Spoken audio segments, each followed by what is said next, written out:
नामदेव राय होते. नामदेव रायाच्या घरी 14 माणसं होते आणि ह्या नामदेव महाराजाला लहानपणीपासून भगवंताची आवड होती. आपल्याला बी आवड पाहिजे महाराज. नाथबाबा सांगून गेले, आवड आहे देवाची. तो ऐका प्रकार, देवाला आवडत आहे. गळ्यामध्ये तुळशीच्या माळा पाहिजे. पानं आपल्या कशा तुळशीच्या माळा पंढरपूरला म्हणलं 500ला म्हणलं नको, 500ला म्हणते नको माळ नको. 100ला म्हणले की 100च्या 3 द्या ना.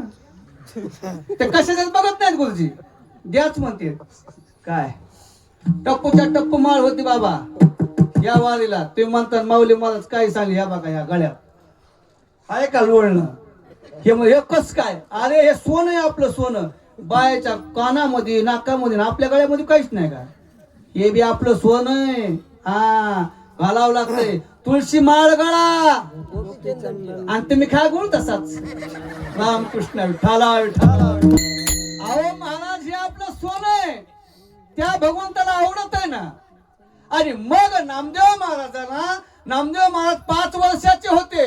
नामदेव महाराज 5 वर्षाचे असताना आईनं सांगितलं, नामा बाबा आज बाजार हट्टाला गेले. हट्टाला गेले, हट्टाला हे हट्टा नाही चालला बाजार हाट. असंच म्हणत होते का. मग हे देवाला नैवेद्य दाखव. आपण नैवेद्य देवाला दाखवतो का खाऊ घालतो? बरं खाऊ घातलंच नाही का. नाही नाही.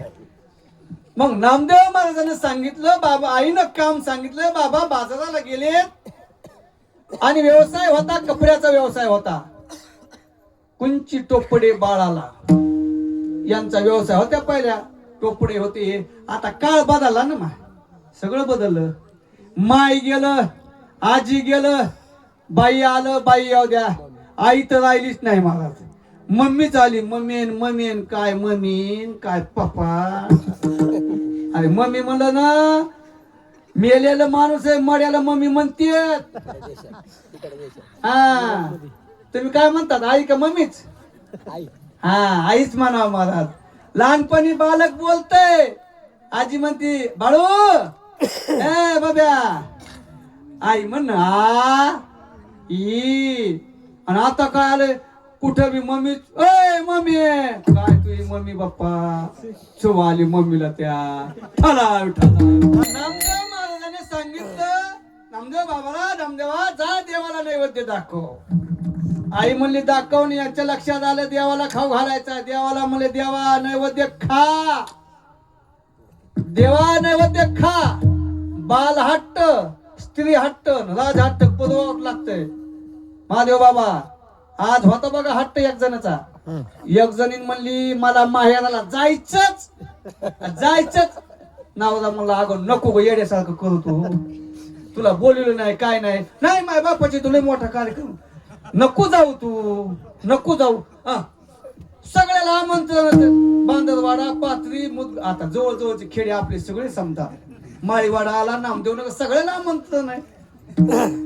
ती म्हणली बाबा राहिले असते चुकली असते. ते म्हणले नाही नाही नाही नाही माझ्या माहेराचं बघितलं तुम्हाला आट्यात पडत्यात असं तोंड होतंय तुमचं. ते मला अगं नको जाऊ. ती म्हणली जायचंच. ऐकच ना काय होय. मदन बाबा जवळ आली संक्रांत, पैठणी आणायची. पैठणी पाचवीत नाही तर मानताला जावं लागतंय. ते ऐकत ना बाबा, जायचंच म्हणे हट्टच केला. ते मला नको जाऊ. अहो जावा कुठं, सप्ताह आहे तिथं. सप्त्याला बोलेल तरी नाही बोलू द्या, इथं यायचं. आणि असं वाटलं तिकडे चल मग तिकडे जायचं नाही. समजत आहे ना. तिकडे जायचं नाही. पण ते ऐकलंच नाही.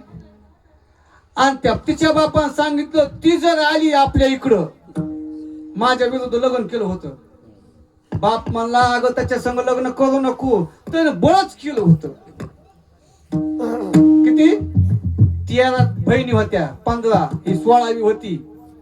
काय कोणाची होती?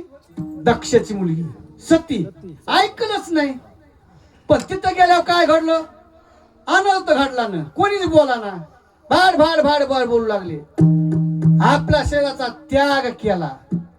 तसं असतं. स्त्री हट्ट, बाल हट्ट, राज हट्ट पुरवावं लागते. हा, जवळ आलंय, लक्षात ठेवा तारीख आता. हा, मी येऊन फोनच लावीन आता. नंबर घेणार आहे तुमचा. विठ्ठला विठ्ठला विठ्ठला.